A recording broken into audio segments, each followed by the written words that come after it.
माणसाने लढवून मिळवला हा इतिहास आपल्या सगळ्यांना माहीत आहे आणि संयुक्त महाराष्ट्र असं सहजासहजी मिळालेलं नाही. त्यासाठी 107 हुतात्म्यांनी आपल्या प्राणांची आहुती दिली, बलिदान दिलं.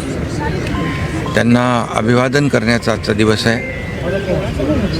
मी सर्व हुतात्म्यांना आदरपूर्वक वंदन करतो आणि विनम्र अभिवादन करतो. 1 मे हा आपण महाराष्ट्र दिन म्हणून साजरा करतो आणि 21 नोव्हेंबर हा महाराष्ट्र राज्य हुतात्मा स्मृती दिन म्हणून पाळतो. आणि खरं म्हणजे या सर्व हुतात्म्यांनी आपल्या प्राणांची आहुती दिली, बलिदान दिलं.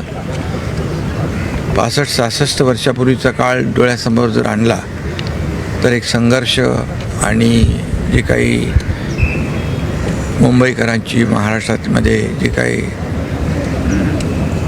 चळवळ त्यावेळेस पाहिली तर अंगावर आजही शहारे येतात.